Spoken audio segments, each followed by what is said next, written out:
Welcome to the Workamper Show, brought to you by Workamper.com. This podcast helps you discover how to finance your RV travel dreams. Each one of our episodes will introduce you to people who are already living the RV lifestyle or to work camping opportunities all around the U.S. You'll also learn how to hit the road the right way and make the most of every opportunity. Now let's turn over today's show to your host, Greg Gerber. Today I'm interviewing a man from California who discovered work camping while talking to a work camper while he was tent camping at a beach in the northern part of the state. Today's episode is sponsored by Workamper News. Creating a resume can be a cumbersome, intimidating task, especially if you haven't written a resume in many years. The unique Workamper News Resume Builder takes you through a step-by-step process to build a complete resume with all the information Workamper employers are looking for when reviewing applications. Once complete, your resume can be emailed to anyone, and the software tracks when and to who you sent it to. You can even print out the resume or make it into a PDF which can be uploaded and emailed. Some employers never advertise, not on Workamper.com or anywhere else. They find all of their applicants just by searching the Workamper News resume database. If you don't have a resume in the Workamper.com database, you'll be missing out on some great opportunities. To open the door to more work camping jobs, become a Workamper News member today by visiting www.workamper.com. Charlie Parrish worked as a call center manager for a healthcare company for many years. When COVID forced the center to close, he got in his RV and started his work camping career many years before he intended to begin. His first work camping gig required him to travel through the northern states from California to Maine, but the travel experience was what hooked him. Today he spends his winters in California and his summers visiting places that have always been on his bucket list. Charlie has worked as a camp host, shuttled customers on canoeing excursions, mowed grass, and worked in camp stores or at the front desk. When I interviewed him, he was wrapping up a work camping gig for a campground in Minnesota called Fiddlesticks. That was where he found a job he just loved, operating a train which took kids around the park. He became known as Choo-Choo Charlie. He had worked with kids most of his life and even served as a foster father to 10 teenage boys. A few years ago, Charlie wrote a book titled 31 Blessings, which outlined lessons he learned from the 31 children he has mentored since leaving high school. To tell us more about the experiences that bring him joy and give purpose to his life, please welcome work camper Charlie Parrish to the show. Thanks for joining me today, Charlie. I appreciate the time. How long have you been RVing? Oh, I've been camping for decades, but I bought my first RV about 7 years ago. I did a lot of tent camping in Northern California and loved it out there. And that's actually where I went to a campground called Gold Bluffs Beach. And there was a work camper there. And I stopped to talk to him and say, how'd you get this job? Because it's what I want. Sitting on the beach all year long and taking care of the campground. And so he told me about work campers and I looked into it and I decided that one day I'm going to get my own RV and I'm going to do this. And here I am. That's neat. Are you from California originally? Originally, I'm from Kansas City, but left there after high school. And then I've done a lot of traveling in Europe, in the States, and then in California for the last, 20, 25 years in Sacramento. What did you do before you started RVing? I did customer service most of my life as a manager of call centers. My last job was in Sacramento at a call center there for TriWest Healthcare. And unfortunately, the COVID shut down our call center and made me retire early. So I started my work camping experiences early.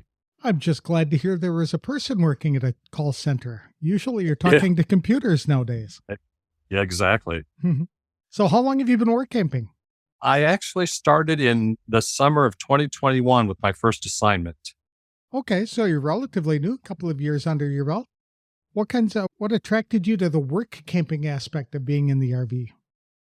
Just when I met those people on the beach and found out they sit there for 6 months and how to apply and all that kind of stuff. Unfortunately for me, I bought the wrong RV for that campground because I bought a 40-footer and the campground, you can't get in there unless you have 30 feet or less. Uh-oh. So unfortunately, I could not jump on that job. But then, of course, with Workamper, I found jobs everywhere that really appealed to me. Have you gone back to that campground? Yes. My winter assignment in California was about 30 minutes north of there. So I went down a couple of times just to spend the day. What have you liked most so far about the work camping or RVing lifestyle? two things. One, I'm going to places I've never been before. So I've never traveled across the northern states.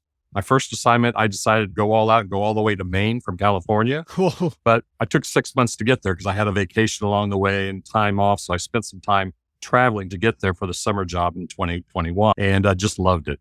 And it just hooked me into this is what I want to do. It sure is. The ability to go to all those new places and spend time there is something that I think a lot of people find truly appealing about the RVing and work camping lifestyle. Yes, we do. What kind of jobs have you worked? A couple of different ones. When I go to California, I usually go to California in the winter because I want to escape the snow. And I've been in several different kind of campgrounds there. I was in a county campground in Monterey. U.S. Army Corps of Engineers was my first assignment at a lake. And most of the time it's camp host, taking care of the campground, cleaning up the fire pits, making sure the campsites are ready, checking people in and out, basic things like that. All my California assignments have been that kind of position. In Maine and in Minnesota, where I'm at now, it's more on the helping the customers. So in Maine, I drove a vehicle because they were a kayak canoe company that took people upstream, dropped them off, and then they kayak back to the campground. And then here, my first year was just mowing the grass. They needed maintenance people, and I signed up for it. And so I mowed the grass. But the last 2 years, I wanted opportunities in the store. Managers were willing to give that to me and taught me how to use different softwares for camping reservations, different software for golfing reservations and things like that. So I wanted those experiences and they were willing to give them to me, and it's worked out really good. Tell us a little bit about this campground that you're at right now. I love the name. Yeah, it used to be an 18-hole golf course before the owners bought it. And then they took out 9 holes and installed 143 super campground sites for seasonal campers. So people come in May and they leave their RV here pretty much year round, but the campground's open from about May 1st to October 1st. And then they come in every weekend. There's a few that stay here all summer long, like me, but most people come in like on a Thursday or Friday, spend the weekend, then go home. And then 30 other sites here are short term. So on the weekends, they all fill up with people passing through or wanting to come down. And then again, I have a 9-hole golf course that we offer free to the campers. And then we have mini golf, we have water slides. We're doing a lot of kid activity type things to really bring in the kids and give them something more to do than hang around the campfire or just being bored. There's a lot for them to do here. Fiddlesticks is the name of this RV park. And where is it located? It's located next to a town called Isle, Minnesota, which is right on the Mille Lacs Lake, which is the biggest lake in Minnesota, not counting the 5 Great Lakes. Mm-hmm. There's a lot of resorts around here that cater to people who want to fish, or in the wintertime, the lake freezes over and they put the ice houses out on the lake. People go ice fishing all winter. So year round, there's something going on here all the time, but campgrounds all shut down because it's too cold to pump water. People can't understand the appeal of ice fishing, but it is a big sport in Wisconsin and Minnesota. Yes, it is. Yeah. You've developed a nickname at that RV park. How did you get that? I was working around the campground. Another individual was driving this train around the park, and he wasn't happy about it. He said it wasn't what he signed up for. I've worked with kids all my life, so I jumped on the chance and said, let me do it. The owners or the manager gave it to me. And now every weekend I'm driving that train around, picking up kids like their public transportation, because the campground's so big that they live at the other end. They can jump on the train to get to the pool and then catch the train to go home when they're done. Well, that's fun. So they called you Choo Charlie. Yeah. So they started calling me Choo Charlie, and they made me a t-shirt. They all signed it last year, which warmed my heart tremendously, and just very appreciative of me doing that for the kids. Is that the only job that you do at the campground now, is to drive the train? No, I work in the pro shop too. So again, checking campers in and out, checking golfers in and out, selling stuff out of the store. But on Saturdays, most of my day is spent outside driving the train. So because it's got a pro shop, did you say that it's got a full golf course? It does have a 9-hole golf course here. Okay. Not mini golf, but real actual 9-hole course. Yes, it is. Okay. And it's also one benefit for the seasonal campers is they get to use it for free, but they have to get a tee time. But again, for paying for their space, they also get to play as much golf as they want to play. A lot of people don't like working with kids. What attracts you to that? I've worked with kids all my life in mentoring programs like Big Brothers. I was a foster parent for 10 years and raised 10 boys, all mostly teenagers, because I was really focused on showing these kids that there's more to life than whatever they were experiencing. So I took those kids snowboarding in the winter. I took them wakeboarding in the summer, lots of traveling in California, and just showed them the world, saying, this is what it's all about. And like I said, I've worked with kids forever. So whenever they come up, they have a problem, we sit down and chat about it, and it seems to work out for them. And I just have enjoyed that part of my life. And even wrote a small book called 31 Blessings that outlined the 31 kids I had mentored since I left high school. That's a cool idea. Yeah. So is that still available on places like Amazon? It was a private publisher who charged like $55 a book. So obviously, and then the stories were very short. So I bought enough for the kids that I wrote about and gave them a copy. Oh, But I put in a bunch of pictures of them when they were with me or things that we did. And they wrote a real quip about one of my experiences with them that touched my heart and made me want to put that in writing. And yeah, I still carry a few of those around with me, but it's not something you can actually buy online. okay. What was the name of it again? 31 Blessings. I had 31 boys I had mentored to the point where I was retiring. Oh, that's a great way to remember those folks and the impact that you had on their lives, I'm sure. Yeah. And it's everywhere I went, no matter what my job was. I've had some very educationally intense jobs. I always was able to find time on the weekend to give a child 8 hours a day to go do something that they probably would never get to do otherwise. How long will you be working at Fiddlesticks? When does that season end? We start here May 1st and we end October 1st. Once I get here, of course, they're always asking me, am I coming back? Am I coming back? And I hold off a little bit because I want to see what comes out on the Workamper website, see if there's something new and different, exciting that I hadn't thought about. But, every December I tell the manager here, you post your Workamper job, and if I apply, I'll be back. Oh, okay. What do you plan to do after this position ends? I've got a couple interviews set up for places in California. So one down in the desert, which again, don't like the heat of California. That's why I come here. And I don't like the cold of Minnesota. So that's why I go there. But this is in Southern California in the desert. And it's a RV park for 55 and older with a golf course. And I thought I'd give it a try to see what it's like down there in the wintertime. So I'm interviewing for that. And if that goes well, then I'll be heading out here. I like where my family is in Kansas City because I can always pass through there and stop for a week to visit my nephews and nieces and brothers and sisters and everyone's there but me. And so I get a chance to stop and see them before I go on to whichever lake I'm on to go to my next camping site. I understand you took some training with the National RV Training Academy. What prompted you to do that? When I first bought my RV, I think most people experience that, especially their first time, is that the dealer will give you an hour and a half, go over everything. Whoa, that's a lot of information in an hour and a half. Then I found somebody else who would give me a whole day and teach me how to back it and do things like that. So I took advantage of that. And he taught me a lot more about the different components of my RV. And then he mentioned the National RV Training Academy and said, you should check that out. They have a 1-week program that gives you a high-level overview of your entire RV.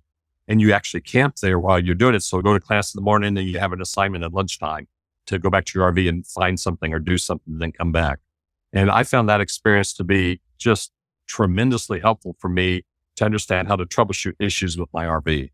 So I was excited to do that. Of course, they were hoping that we would want to stay for the entire training program, which certifies you for being a technician or an inspector.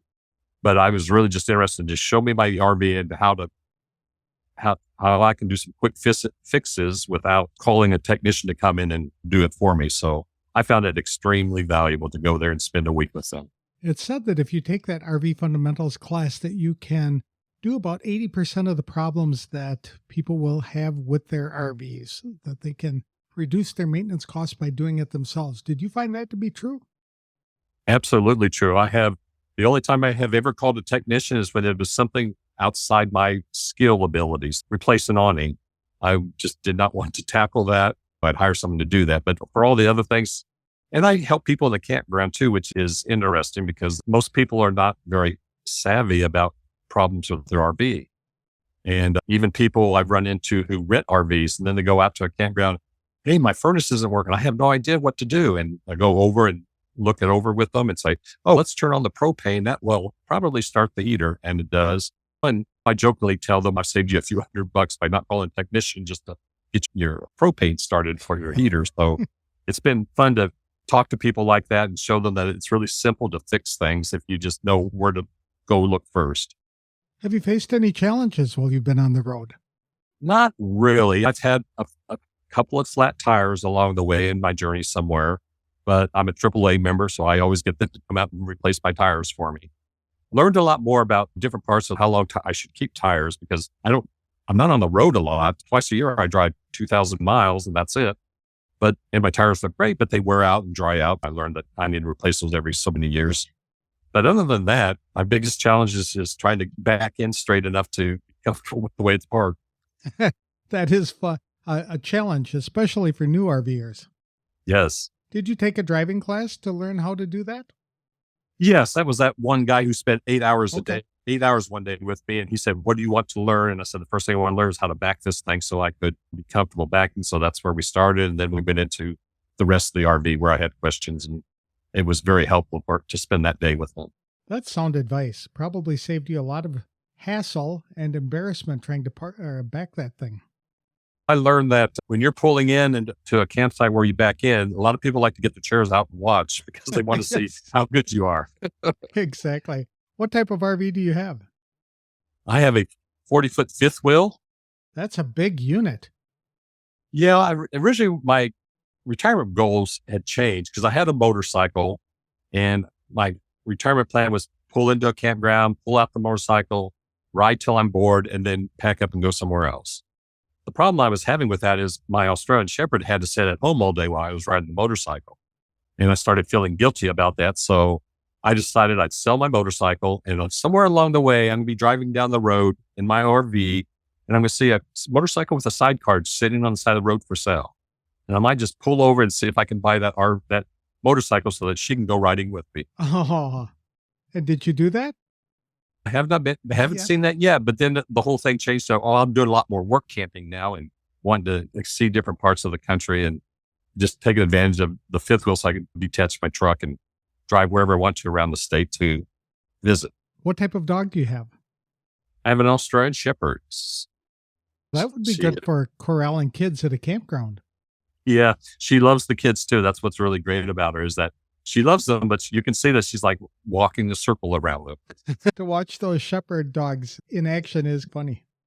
With this big RV, you're just yourself and your dog Storm, right? Yes. Yeah. Have you faced any challenges as a solo work camper? Had difficulty finding any work?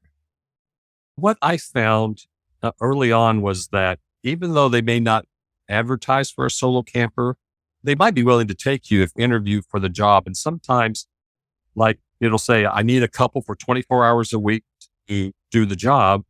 And I will send my resume in saying, I'm willing to do the whole 24 hours as a single camper. And I've gotten a couple of positions that way where I said I would work the max hours they were wanting for the couple. And I was willing to work those hours to get an opportunity to camp there. Well, that's a good deal that they were willing to open that up. So if they say that they're looking for 24 hours from a couple, you'll say you'll do it all by yourself. Yes. I wonder if, have you ever had a situation where they're expecting each person to put in 20 hours and you'll say, I'll do 40 hours a week? That goes over my limit. Okay. I don't want to work that. That's so I look for those, like, for example, most of the places I work usually are looking at 16 to 24 hours for a work camper. And if they can get two husband, wife team or partner team to take that, then they might get up to 40 hours of work out of that. Two people and just give up one RV site. And that's the main reason. So like in California, it's tough for a single, but everywhere else I've looked, it's pretty much, they're willing to give up one space for one worker if you have the skills they're looking for. That's good to note. How do you typically find the work camping jobs? I get the daily email and I scan through there every day just to see what people are advertising for working positions. And there was a movie that was out several years ago about a lady who did work camping, and she went out to the Dave's restaurant and a lot of the places that a lot of work campers know about. And so I thought it'd be interesting to go to work in some of those places, but I just look at that email every day and if I see something that interests me, I make a note to get my resume out there and say I'm interested and see what they have to say. How far in advance are you applying for jobs? For me, like I got here in May, so probably last month in July, I started seeing if there was anything out there. Because I do see, even now, I see people advertising for next year, which is great for me because I'm looking for next year right now. Even though these people want me to come back and I most likely will come back, again, there's opportunities out there that, hey, that one is really nice. Because I think for me personally, my long-term goal is to find that site where I can just stay year-round. Okay. And that way, I can work there short-term, have a place to park my RV and travel from that spot out to wherever I want to go. That's a little bit harder to find. What are some of the favorite places that you visited in your travels? Oh my gosh. When I went to Maine, I had never been in my life. And that was the most spectacular place I had ever been. To see those mountains just covered in maple red leaves just blew me away. It was just so awesome to see that much red in one place. And then there was White Mountain there. I think it's called White Mountain. But you can drive to the top of that. And that was like amazing to drive all the way top of this mountain and see it, the distance in all different directions. And I thought that was an amazing experience. And again, it was near a small town again. So you're driving down the road, you'll see the pie lady just down the road who bakes pies, puts them out for sale at the curb, and you put your money in the slot and take your pie. And just things like that really impressed me about Maine. Again, small town Maine, that, how people were friendly and courteous to each other and did things to help each other out. I love the small coastal villages in Maine. Yes. I would spend a summer there if I could. It would be a lot of fun. Yes. Yeah. What's still on your bucket list of places you'd like to go to? I want to go to Yellowstone, but the challenge for me is most of those jobs are for 40 hours and I'm not really, I have my dog with me. So my concern is I'll be working 40 hours a week and then only have 2 days to spend with her before I go back to work again. So to me, that's the biggest challenge, is trying to find the jobs that are less hours, but in some of those places I want to be. So I keep an eye out for all those areas around Yellowstone because I'd love to visit, but I just don't want to put in full-time work. What are some of the perks that you've really come to enjoy while work camping? That's the great place about some of these places. They really offer you some really good perks. Some places that offer, like in Maine at the kayak and canoe rafting facility, we could go up anytime we wanted to on a day off and just go down with the group that was going up that day. So we got to use the kayaks, canoes, all we wanted there. The owners there were very appreciative of their work campers. So they had a meal once a month. And most of the time they were having a lobster cookout or a crab cookout or something for just the work campers, which I thought was really cool that they did that.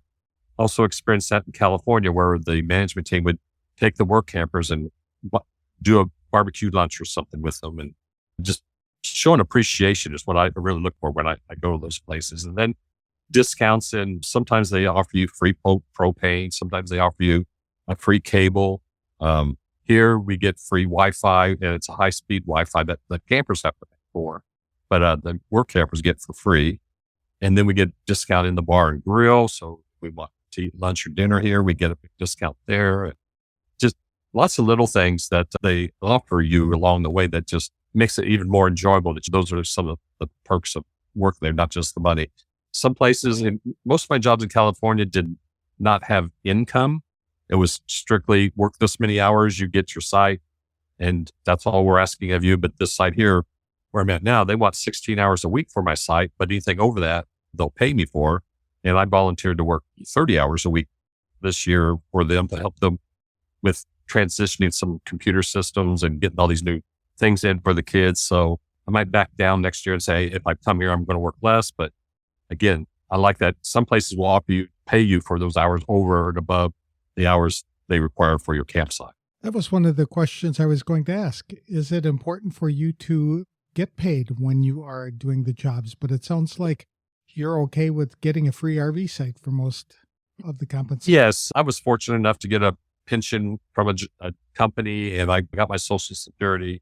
So I'm not really in it for the money, but like here, it really makes a difference in that I'm not affecting my savings or anything, because my weekly or biweekly check, I can go buy groceries and do what I need to with it without having to spend much more on anything else. If you had to start over again, is there anything you'd do differently? I would get a shorter RV because I wanted to camp in that campground. That was my desire. The national parks, sometimes you can't get into national parks if your RV is over 30 feet. a lot of those in Northern California are tough for anything over 30 feet.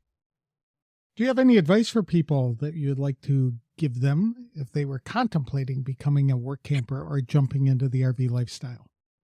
I just would tell them, I have a list of questions I go over and saying, well, here's the ones I want to ask in the interview. I'd always have a bunch of questions that I want to ask because sometimes when you interview, you forget. So I say, have that handy. Oh yeah, tell me about the RV site. I really make sure you understand what you're getting for an RV site because sometimes they're not what you expect. And then finally, what I tell some of my work camper friends is once you think you have an agreement with that manager or owner, to send them an email saying, great talking to you today. As I understand it, here's what we agreed to, this many hours, this kind of work. I jokingly tell the owners here that when I send I send them a contract. Say, here's what I'm willing to do for you next year if you want to hire me again. And I'll put on things like, I don't do bathrooms. And they laugh because a lot of work campers have to clean restrooms, which is part of the job, but it's not bad. But it's just one thing I can now be in such a position that I can say, I don't want to do that. But that's here. So if someone else put it in the interview, of course, if you say that in an interview, you might lose the job because that's might be one of the primary things they want you to do. So a lot about it is just have a good discussion with that owner, put it in writing, say, here's what we agreed to. And if this is it, I'll see you on whatever date you plan to arrive. I don't think that's a bad thing to have that discussion. If you don't want to do bathrooms or clean restrooms, you should be upfront and tell them that even if it means losing the job, because you're going to be miserable having a job that requires you to clean bathrooms every day. How did you develop those questions? Did you find them online or is this... Yeah, I think the Workamper website had some examples of questions and I pulled some of those out. And then of course, as I've interviewed for the different jobs, I keep adding to that list so I can know, I want to know about this every time and things like that. Because, some work campsites, it's actually taxable income. So I have to know that for my tax purposes and some places aren't. So that's one of the questions in my list is this considered a taxable income benefit that you're going to charge me for? Or is it in addition to the salary and it's not going to be taxable? So that to me is important to know. What state did you select as your domicile state? I'm still in California. I have some benefits there that I can't give up, but I contemplated South Dakota because I really looked into that, the mail service. And that was where I was planning to change my domicile to. I even saw a blog about somebody who took their Motel 6 receipt to DMV to get a driver's license and thought this was a joke. No one's going to do this. And their response was as soon as they handed the person the Motel 6 receipt, the person raised the piece of paper up there and going, I've got another RVer becoming a South Dakota citizen. So they were happy about that. But that's what I was thinking about. But I got some other benefits in California as long as I keep my domicile there. So I rent space from a friend of mine in California if I need to stay there. And I do pass through their town about for a week every year as I'm going to wherever my next assignment is. How can people connect with you if they'd like to ask you a question or follow you on your adventures? I think I left my information on Workamper, but if not, they could use my email address and send me an email. Okay. Are you active on social media at all? No, not really. I do have a Facebook page because the seasonal campers have their own Facebook page here and they talk about what they would like to see happen and they do some planning for events. So we listen, see what they have to say, give our 2 cents worth. But I do have a Facebook account, but again, I don't use it very actively other than seeing what's happening. Super. Thank you very much for sharing your story today, Charlie. I appreciate it. Sounds like you're having a blast out there, you and Storm. I'm having a ball. I just love it. And I just can't wait to see what I'm going to get into next. Thank you again for sharing your story. And I wish you the best of luck in finding a good job next year. Thank you.